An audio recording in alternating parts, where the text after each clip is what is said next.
बाजार के संकेत देखने चाहिए, क्योंकि भारतीय बाजार में कल छुट्टी थी लेकिन विदेशी बाजार तो ट्रेड कर रहे थे और वहां से इस वक्त हम देख रहे हैं बिकवाली का दबाव जरूर देखने को मिल रहा है।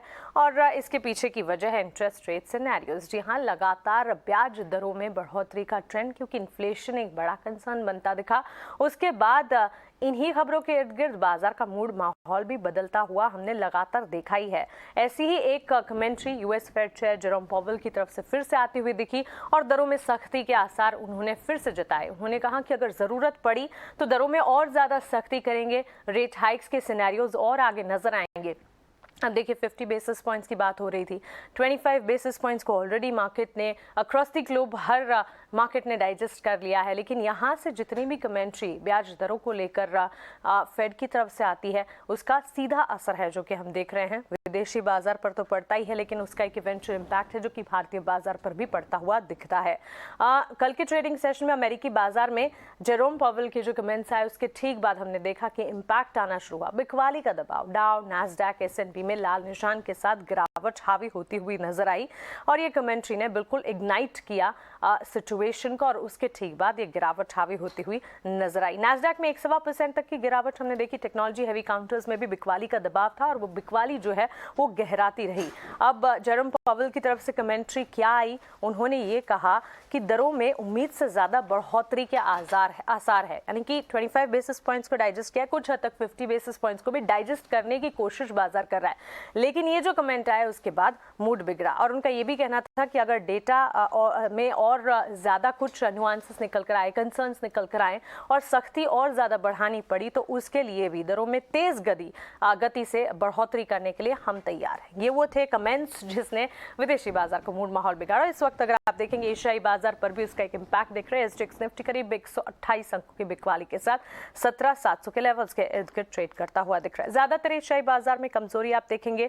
SGX निफ्टी में 100 अंकों की करीब तक की कमजोरी हम देख चुके हैं। वहीं 17,700 के लेवल्स के आसपास कामकाज है। कोरिया, हांगकांग के बाजार पर खास नजर रखनी भी चाहिए, क्योंकि क्लियर कट इम्पैक्ट SGX और हांगकांग के हैंगसेंग के मार्केट्स का भारतीय बाजार पर। हांगकांग के बाजार में बिकवाली है। हालांकि जापान के बाजार जो है वो इस वक्त सपोर्ट जरूर कर रहे हैं, लेकिन अक्रॉस द ग्लोब अगर ग्लोबल सेंटिमेंट्स को देखेंगे तो बिकवाली का दबाव हावी कहा जाएगा और फेड की तरफ से कमेंट्री जो है वो उसकी सबसे बड़ी वजह है। और इन्हीं कमेंट्री के चलते कमोडिटी मार्केट्स में भी एक इम्पैक्ट आता हुआ दिखा है, चाहे फिर वो एनर्जी पैक हो या फिर बुलियन मार्केट हो। हम देख रहे हैं कि कच्चे तेल की चाल ऑलमोस्ट 3% का डाउन ट्रेंड दिखाती हुई ब्रेंट $83 के इर्द गिर्द ट्रेड करता हुआ दिखा।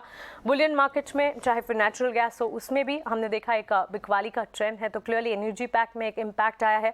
और सोने चांदी की चाल अगर देखेंगे, कॉमिक्स पर सोने के दाम जो है $1820 के नीचे यहाँ पर ट्रेड करते हुए दिख रहा है। फीकी पड़ती हुई चाल दिखी घरेलू बाजार में। हालांकि सिल्वर में हम देख रहे हैं गिरावट है, लेकिन गोल्ड में अब भी ट्रेंड जो है वो हरे निशान की तरफ है, लेकिन गिरावट हावी हो सकती है। आगे बुलेटिन में समझेंगे कमोडिटी मार्केट्स पर एक्सपर्ट्स का क्या कहना है, लेकिन आइए आगे बढ़ते हैं और जान लेते हैं कि संस्थागत निवेशकों की तरफ से यानी कि FIS DIS की तरफ से किस तरह का ट्रेंड देखने को मिला है। FIS की कैश मार्केट में खरीदारी हम देख रहे हैं 721 करोड़ की, 721 करोड़ की खरीदारी कैश मार्केट में FIS ने की है। 757 करोड़ की खरीदारी DIS कर रहे हैं कैश मार्केट में। वायदा बाजार में इंडेक्स फ्यूचर्स में करीब 1446 करोड़ की खरीदारी है। वहीं इंडेक्स ऑप्शंस में करीब 910 करोड़ की बिकवाली।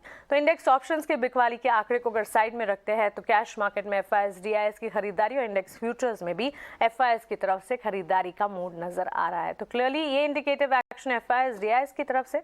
चलिए सारे के सारे संकेतों को लेकर चलते हैं मार्केट एक्सपर्ट के पास और उनसे समझते हैं कि आज ट्रेड सेटअप कैसा बनाया जाए, शुरुआती सत्र में किस तरह की स्ट्रैटेजी बनाएंगे आप। हमारे साथ फिनवर्सिफाई की ध्वनि पटेल जुड़ गई हैं। ध्वनि, गुड मॉर्निंग, स्वागत है आपका 18 आवर्स स्वदेश पर। ट्रंकेटेड वीक, एक दिन की छुट्टी के बाद आज हम खुल रहे हैं। ट्रेड सेटअप, ग्लोबल सेंटिमेंट्स तो कमजोर है, भारतीय बाजार के लिए कैसे दिख रहा है, स्ट्रैटेजी क्या बनाएंगी? गुड मॉर्निंग मानसी, सबसे पहले आपको और सभी व्यूअर्स को wishing a very happy Holi और वुमेन्स के लिए specially wishing a very happy women's day and wish everyone gets a new path to the financial freedom. आज के दिन में अगर हम इंडेक्स की यहाँ पे बात कर रहे हैं तो कल की हमने मंडे की सेशन में देखा था कि इंडेक्स ने 17,800 को क्रॉस करने में ज्यादा स्ट्रेंथ नहीं दिखाई थी। वहां से हमने एक स्लिप डाउन देखा था तो डेफिनेटली जो एक रेजिस्टेंस 17,820 के पास आ रहा है, वो एक यहाँ पे वर्कआउट करता हुआ दिख रहा है। ओवरऑल यहाँ पे जो सेटअप है वो ज़्यादा ही स्ट्रॉन्ग बुलिश साइड का सेटअप नहीं बन रहा है, giving the global sentiments also कि भाई वहाँ पे भी हमें एक वहाँ पे कमजोरी दिख रही है। तो आज के दिन में जो लेवल स्पेसिफिक यहाँ पे निफ्टी में ध्यान रखने रहेंगे, तो कोई भी एक यहाँ पे बुलिश साइड का ट्रेड 17,820 के लेवल्स को क्रॉस करने के बाद वहाँ पे बन सकता है। उसे अगर हम नहीं क्रॉस कर रहे हैं तो निफ्टी में सेल का ही एक यहाँ पे प्रेशर है वो बना रहेगा। नीचे की तरफ में जो लेवल्स यहाँ पे निफ्टी में ध्यान रखने चाहिए, तो एक सबसे पहले यहाँ पे 17,670 का लेवल बनता है, जिसे नीचे की तरफ क्रॉस करने के बाद हमें इसमें एक और फास्ट फॉल विटनेस करने को मिल सकता है, जिसके बाद नेक्स्ट लेवल जो बन रहा है तो 17,550 का बनता है। तो इन लेवल स्पेसिफिक को ध्यान रख के निफ्टी में कामकाज करना चाहिए। बैंक निफ्टी भी ओवरऑल अगर हम देख रहे हैं तो स्ट्रेंथ में एक हॉल्ट यहाँ पे भी डेफिनेटली थोड़ा बहुत विटनेस करने को मिल रहा है, बट बैंक निफ्टी में जो लेवल नीचे ध्यान में रखना रहेगा तो 41,200 का रहेगा। 41,200 के लेवल को अगर हम नीचे की तरफ में क्रॉस करते हैं यहाँ पे, तो जो नेक्स्ट लेवल्स बनते हैं वो 40,850 के बन रहे हैं। तो 17,600 नीचे की तरफ निफ्टी में नजर आ सकते हैं, उसके बाद और ज्यादा कमजोरी के आसार ध्वनि समझ रही हैं, और 41,350 की क्लोजिंग हमने देखी थी मंडे सेशन में, लेकिन वहां से गिरावट हावी होती हुई बैंक निफ्टी में भी नजर आ सकती है। तो कॉशियस नजरिया इंडेक्स पर है। ध्वनि, ट्रेड आइडियाज आज के लिए क्या होंगे, कौन से सेक्टर्स है आपके रेडार पर, और स्टॉक स्पेसिफिक रणनीति क्या होंगी? जी बिल्कुल, यहाँ से मेरी तरफ से मेरी नज़र में जो पहला स्टॉक आ रहा है वो एक डिफेंसिव सेक्टर है, आईटी सेक्टर। ओवरऑल हम देख रहे हैं कि एचसीएल टेक यहाँ पे मेरी नज़र में आ रहा है, जिसमें 30 मिनट्स का एक चार्ट अगर हम पुल करके आते हैं तो वहाँ पे एक हायर हाई की फॉर्मेशन बनती हुई दिख रही है।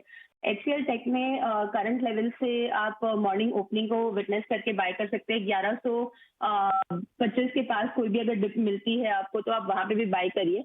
जो स्टॉप लॉस है इसके अंदर एक कंजर्वेटिव स्टॉप लॉस लेके चलेंगे तो 1119 का एक स्टॉप लॉस यहाँ पे रहेगा, और टारगेट इसका जो है वो 1150 तक का एक इंट्राडे ट्रेड की तरह से ट्रीट करा जाए। और दूसरा जो मेरी तरफ से रिकमेंडेशन रहेगा वो गेल में रहेगा। गेल में ऑलरेडी हमने देखा है कि लास्ट 2 सेशंस में हमें एक ब्रेकआउट विटनेस करने को मिला था। इनफैक्ट मंडे के सेशन में हमने इसमें बहुत ही अच्छे गेन्स भी देखे हैं। तो इसी मोमेंटम को फर्दर कंटिन्यू करते हुए गेल में भी एक बाय का रिकमेंडेशन बनता है, क्योंकि अभी इसमें और अपसाइड मोमेंटम बाकी है। तो पहला टारगेट इसके अंदर 116 का रहेगा, दूसरा उसके अंदर 120 का रहेगा। स्टॉप लॉस आपको जो मेंटेन करना है वो 105 के पास मेंटेन करना रहेगा। ओके, तो इंडेक्स पर नजरिया कॉशियस है ध्वनि की तरफ से, लेकिन स्टॉक स्पेसिफिक मूव्स उन्हें अब भी पॉजिटिव नजर आ रहे हैं। बुलिश नजरिया, 2 कॉल्स उनकी तरफ से खरीदारी के। एचसीएल टेक्नोलॉजीज आईटी सेक्टर से जुड़ी कंपनी 1150 के टारगेट्स, वहीं अगेल में भी खरीदारी की कॉल। यहाँ 105 का स्टॉप लॉस मेंटेन करना होगा, 116 पहला टारगेट, उसके बाद 120 तक के लेवल्स भी नजर आ सकते हैं। ध्वनि, आपका शुक्रिया हमारे साथ जुड़ने के लिए, और साथ ही इंडेक्स पर अपने आइडियाज और स्टॉक स्पेसिफिक रणनीति भी हमें बताने के लिए। पिछला हफ्ता